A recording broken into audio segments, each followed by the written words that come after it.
What? You can come to Wakanda, conscious or unconscious. Wakanda forever! So we open at the United Nations, where Queen Ramonda is introduced. So this is before Endgame. No, this is now. So where's T'Challa? Ah, crap. I can't tell her Chadwick died because she doesn't know this is a movie. I'll just let her down easy. He's dead. They had a private ceremony in the woods, then they carried his coffin through the town, and then he got abducted by aliens. No. After King T'Challa's sudden death from an undisclosed illness last year. But wouldn't the heart-shaped herb save him? Did you think we would forget?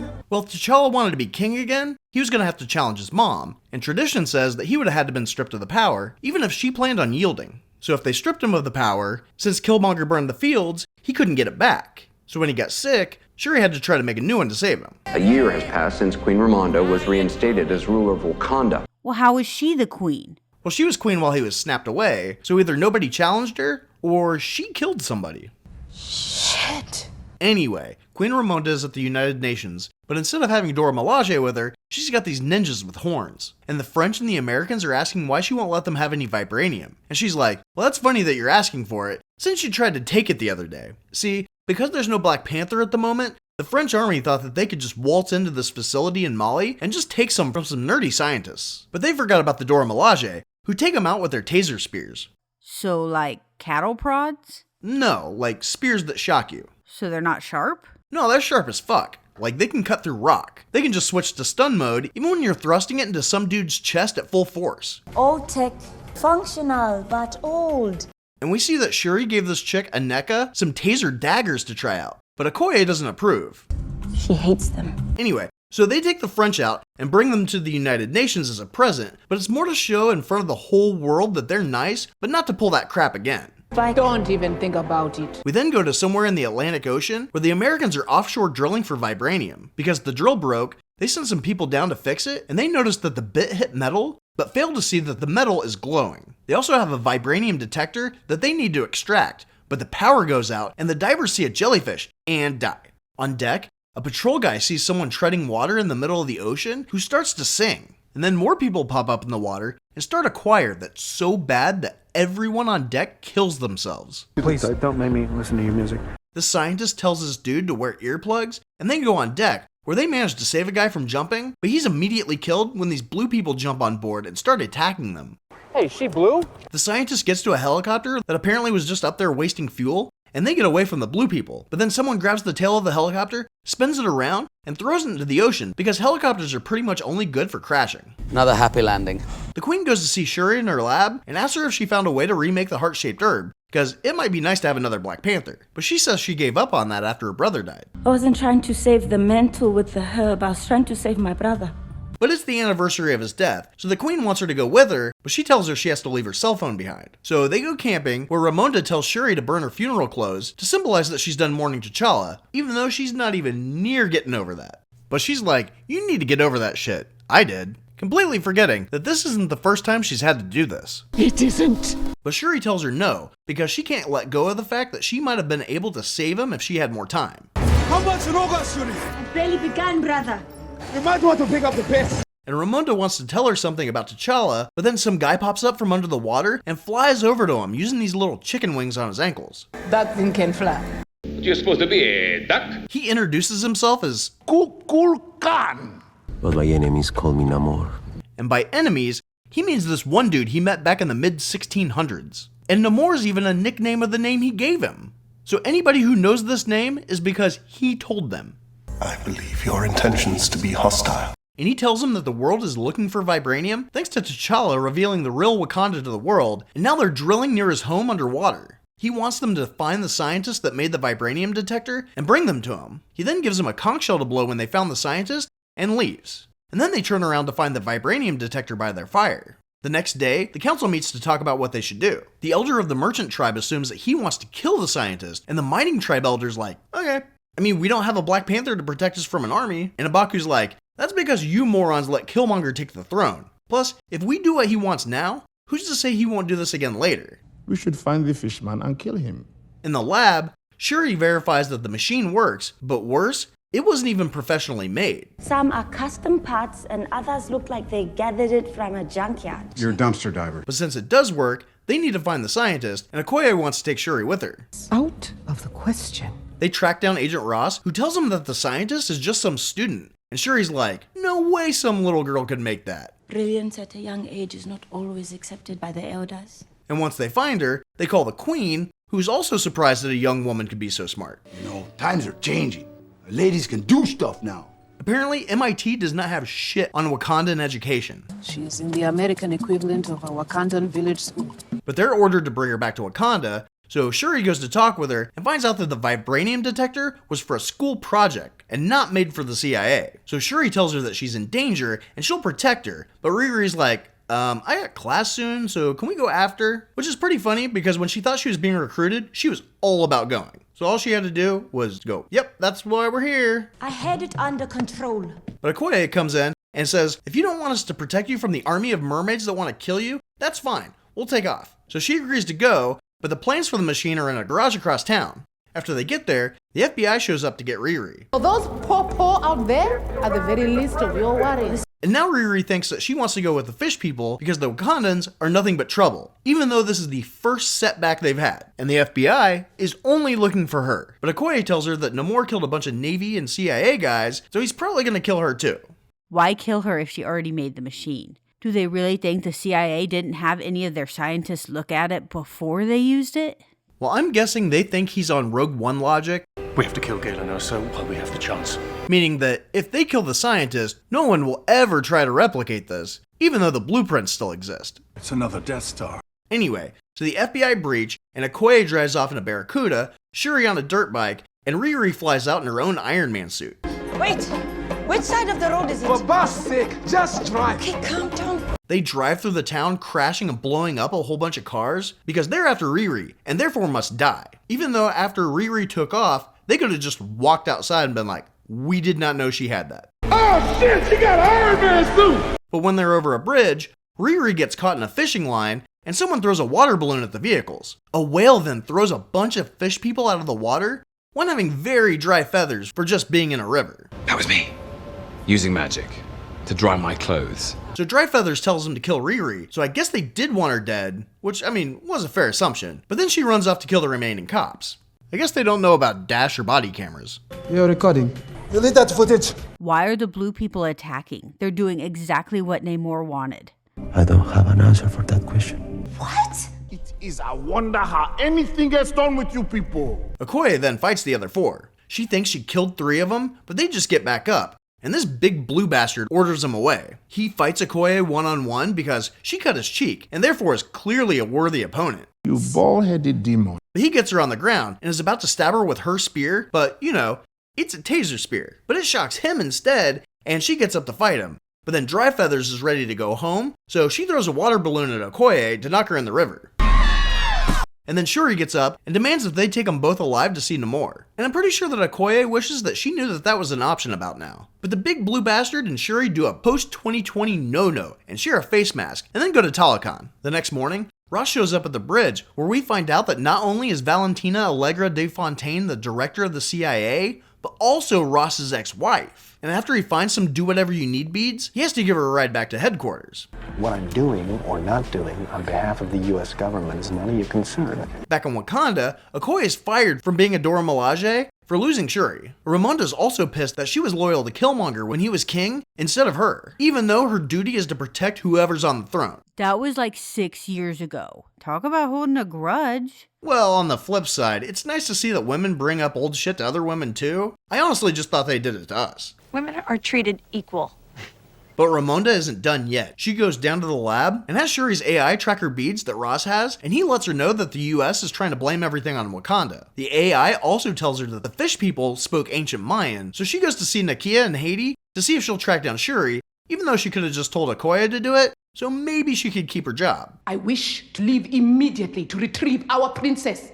So Nakia goes to the Yucatan Peninsula, and we see that her spy style is Clark Kent. And instead of talking to all these people just hanging out, she bothers this old lady who thinks she's a Jehovah's Witness or something. But Nakia speaks Mayan, and gets the woman's attention, who then spills her guts about everything she knows. He was dressed in yellow like a big banana. But Shuri and Riri are being held in a cave where they take Shuri to go see Namor. He tells her that his people ingested a plant that grew in vibranium-rich soil, and then they all died. But when they woke up not being able to breathe air, they just assumed they were reborn as fish and all jumped in the water. And hey, what do you know? It worked. No, that's bullshit. But Namor's mom was pregnant with him, so he was born a mutant. He ages slower, has elf ears, has those little chicken wings on his ankles. Mi Namor.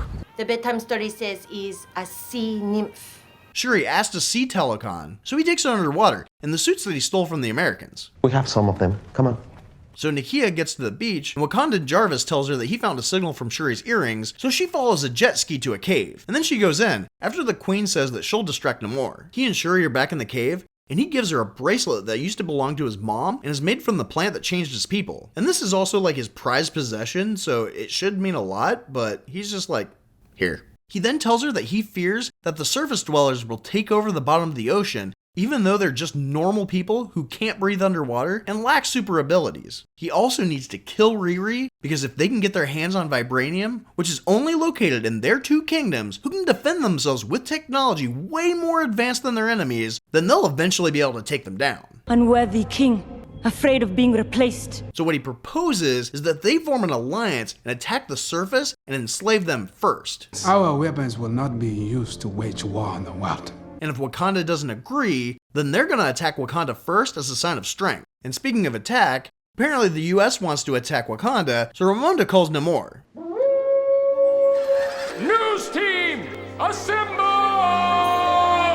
She threatens to tell the world about them if he doesn't return Shuri and Riri. And then he tells her that if she does, or tries to rescue them, that he'll come to Wakanda and kill her. So Nakia comes to rescue him, and in the process, ends up killing one of the guards and wounding another. Shuri wants to save the wounded one, because if she dies, that would mean war. So I guess the first dead mermaid is a gimme? And of course, kidnapping a princess is like no big deal at all. That is some super villain shit right there.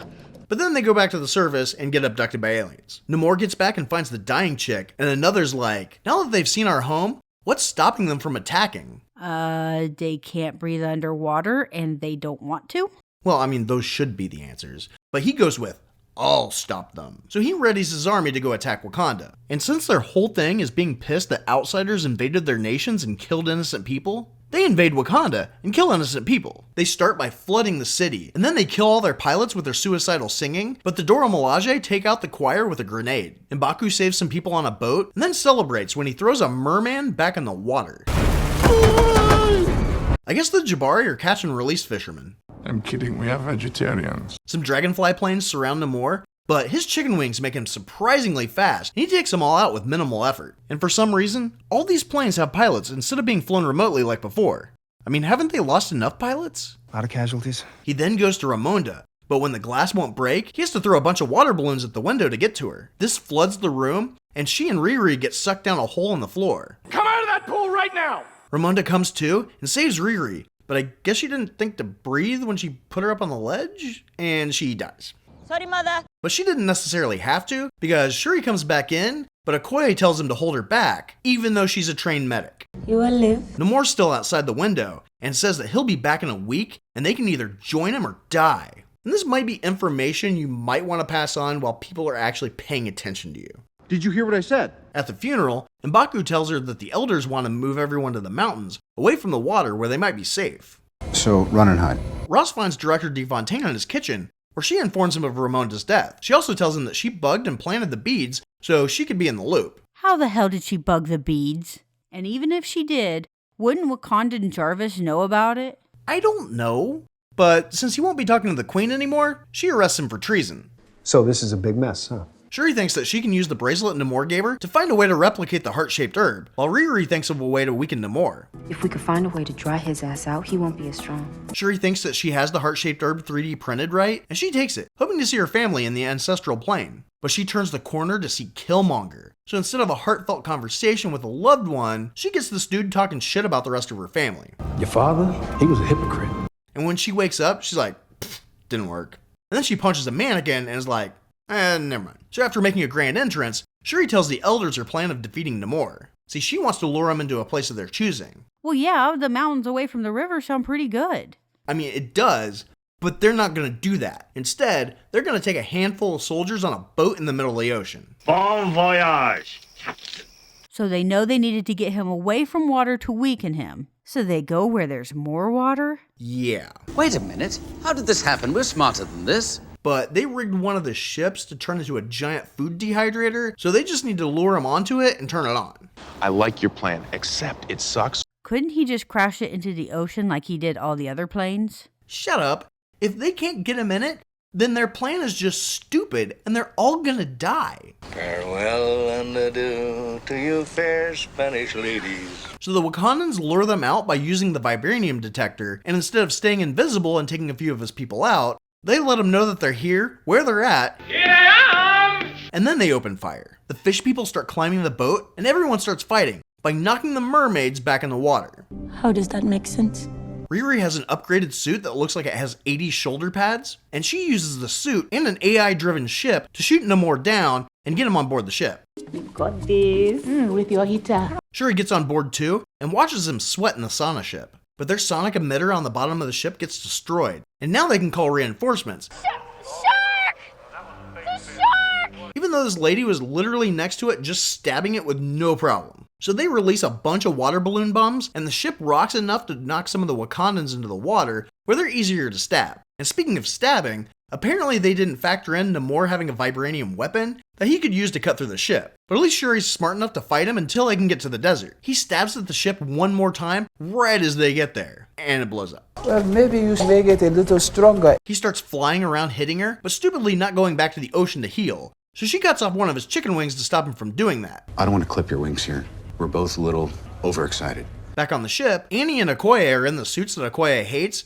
Is it just me or does this keep getting uglier? And they start fighting. Okoye takes out the big blue bastard. Someone punted him? While Riri gets dry feathers. But then the Wakandans get surrounded on deck. Back on land, Shuri's beating up the flightless fisherman, but he finds a spear and stabs her. Like he makes her a Shuri kebab. So as soon as he tries to go back to the water, she unskewers herself and goes after him. That sounds very painful. She flips in front of him like she just didn't get stabbed in the stomach. Must feel good. And then she ignites the engines from the blown up plane. Burn in hell, you little green bastard!